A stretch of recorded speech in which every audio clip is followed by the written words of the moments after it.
Okay. Good morning.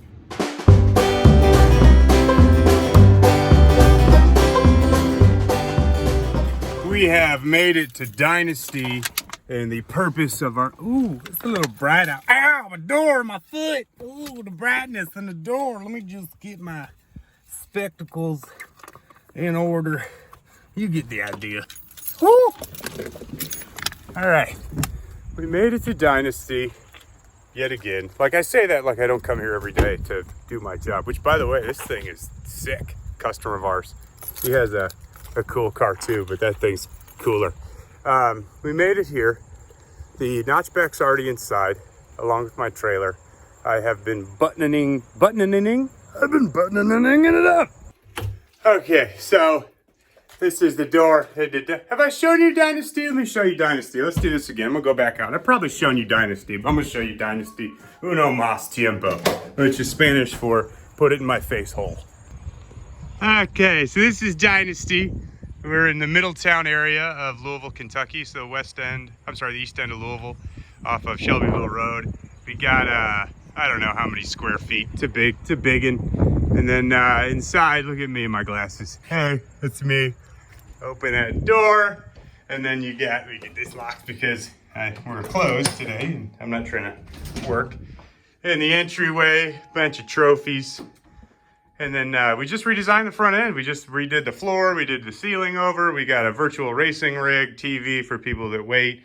Some of the ECUs and parts we service. Little Monster Energy fridge. Some of the components and parts we keep on the shelf for people locally, which is dope. Some billet oil turbo drains, all sorts of cool stuff we carry and stock. We also elected, for some reason, for a black leather couch for the waiting room, which was obviously my decision. But if we mosey back to the employees only sign, which many people ignore, which is my favorite when they're just like, hey, I just want to know a bunch about a bunch. And you're like, man, the sign says employees only, but you startled me, and I'll help you out anyway, so what do you need? But yeah, so this is the shop. Oh, I should probably take these off. This is the shop. We have a ton of projects going on right now. And a lot of people had been asking why I abandoned the stick shift in the notchback. And the wrap up to that, if you watch our podcast, I've kind of gone into detail on it there. I got stiffed on a T56, and then I got an AR5 trans, FabBot Fabrication, hooked it up with their billet adapter stuff to put that trans in. That trans ended up being junk out the box. Got another trans from the same yard. That trans ended up being junk out the box. And by the time all was said and done, I was so just burnt on swapping the same transmission in and out of this car that I just said, you know what, I'm done. And I posted up on Facebook, honestly, half joking, who's got a 400 or a Glide? And a homie of mine hit me up and said, hey, I got a TH400 built with a PTC converter. You can have it for this. And it was a great deal. And I said, you know what, screw it. And I just picked it up, purchased it, and said, let's get this car done. So that's where I was. The project took too long. I was ready to move on to the next one for another video series. I'm not sure how people feel about that because I don't really stick with a project longer than just getting it done, getting it on the dyno, maybe making one hit and on to the next one. That's just who I am as a person, and I've always been that way with cars. I keep it fresh, I keep it interesting. It's more fun for me that way. I enjoy the put it together more than I do the actual enjoy the car. Sorry, I'm a bad guy. So here's what we ended up with on the notchback project. Kind of give you guys an overview on everything that went into this thing and how it sits now. From the front to the back, again, UPR suspension was awesome to work with. We got complete UPRK member, the A-arms, their coilover kit, all up front, all looking awesome. And then you keep moving to the back, and we got UPR lower control arms, and we have a sway bar kit, their upper control arms. Just did the trick on this thing. True track differential, 440 gears, lowering springs, some Lakewood 50/50s out back, strange single adjustables up front, some saline replica wheels, then a 6-liter stock bottom end with a TH400 hanging off the back of it. This thing is gonna be a fun little street car. On the fuel system side, stock tank with a stock cover, obviously. And then if you look back up here, previous episode, I showed installing the Aeromotive in-tank fuel kit, fuel pump kit. It has a sender to the filter and then filter out all the way to the front of the car and then to the engine bay, to the fuel rail up yonder. And now we're loaded up on the old rollers. So we're gonna see what this thing will do. We have an awesome little street car combination here. TH400, like I said. Engine combination is pretty simple and straightforward. It's a 6-liter bottom end, stock bottom end, 799 heads, Speed Engineering swap headers. It's got the BTR trunnion kit, BTR valve spring kit. It's got BTR push rods. We got a BTR custom camshaft. I will go into detail on this camshaft a little bit more on the next podcast. I'm going to do my best to make sure this becomes a shelf cam, depending on how many ponies we can squeeze out of it, which I think it'll be a very nice unit for this.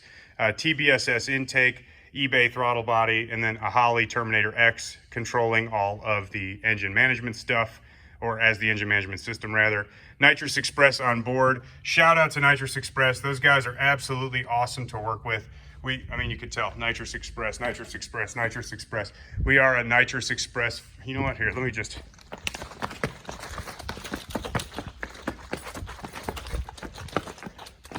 Nitrous Express.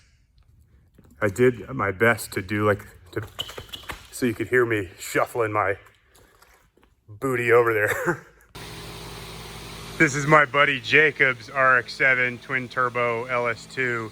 And because it's close proximity to the dyno, I'll do him a favor and I'll just push it back a little bit. It's an RX-7, so you got to push it. It's just kind of how they work. And now all I have to do is wait for Halbert to show up. Halbert is the proprietor of Dynasty. Also a guy that really shouldn't have to come in on the weekends to tune my junk, but he does because he loves me or hates me. Depends on how this dyno session goes. I'll know pretty quickly how he feels about me after this. All right, Halbert made it. He's got an impromptu tuning station. He won't drive any of my cars in the dyno anymore, which I think is pretty ridiculous. So we got him in a mobile tuner zone over yonder. And he already called me out on multiple things I screwed up because I'm terrible at everything I do. And he's already fixed them for me. So we're gonna go ahead and maybe make some hits on this thing and see if we can get dialed in. I don't know what he's staring at, but he looks real concerned already. I'm a tuner! Look at me, I'm a tuner! You know you're in trouble when your tuner turns his hat around backwards. Turn your hat back around to normal side, man! Oh, God! It's just ever since the RX-7 accident, I know he's been trying to get back at me, and I think this may be his time, and I'm a little terrified. So we have gotten a couple motor pulls in. I have not filmed those because we're just trying to get it shook down. We're making low 300s for horsepower, which is expected with a TH400 and 440 gear out back. You take 15 to 20% drivetrain out of that, you're doing a lot better. 360s for torque. We're gonna finish up engine tuning on motor alone, and then we're gonna go to SNOS.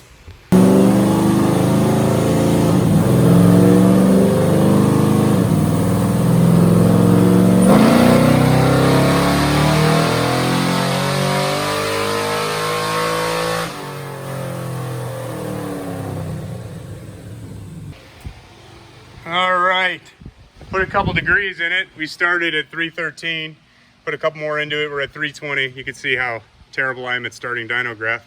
395 pound-feet of torque though. That's awesome so far. So a little bit more to go on that, and then we can hose her down.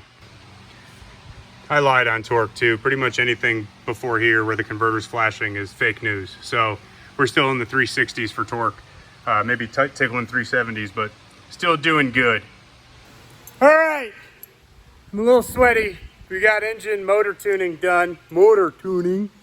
We checked over nitrous control with just fuel jets. It does what it's supposed to do, where it's supposed to do it. We are now rocking and rolling with nitrous armed. We're gonna start with 100 shot, just see how it responds, and we're gonna go from there. And Hal is gonna back as far away as he can.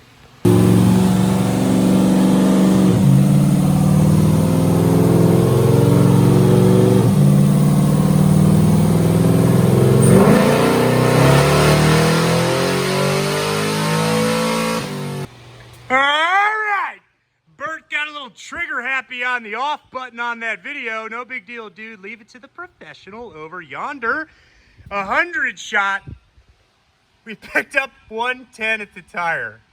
And originally I was like, man, I'm probably not going to pill it for more than a 100, but I'm probably going to pill it for more than 100 shot. All right, sorry you don't have a better view. I'm right here, but I had to wedge my phone. I'm going to make another pull. This is on a 150 jet, approximately. You ready?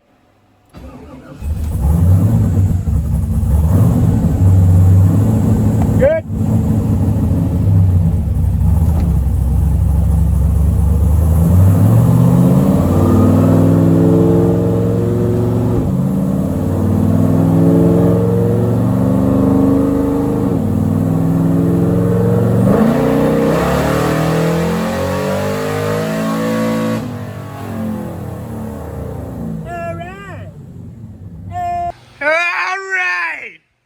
I don't like that you backed up to the other side of the shop on that pole. Yeah, I left the state. It's ridiculous. So that was, we did 100 shot and it went from 320 to 430. We bumped up the nitrous side a bit. You can see this is motor, only motor. This is about 100 shot. That's about a 150 shot. And you can see the difference there, 320 to 430 to 460. I am really stoked on that. And honestly, Nitrous Express and the Holley Terminator X combined make it pretty simple to set this stuff up. I say that knowing that I had to bribe my boss to come in and set it up for me. Look at that smile. I'm just really happy with how this thing turned out for what it is. It just sounds cool. It runs damn good. It's just neat. Okay, I am gonna get wrapped up and locked up here for the day. I am still recovering from a bout with food poisoning or something with my guts. And so it was tough on me today, but I am excited to be done and excited to move that thing on the road to a new owner who's going to enjoy the hell out of it. For the time being, I'm cutting the lights off. I'm going home. I thought it'd be more dramatic, but there's too much. There's a lot of light still in here. Just let me try it one more time, okay? We're going to try it one more time. Okay, you ready? I'm going home.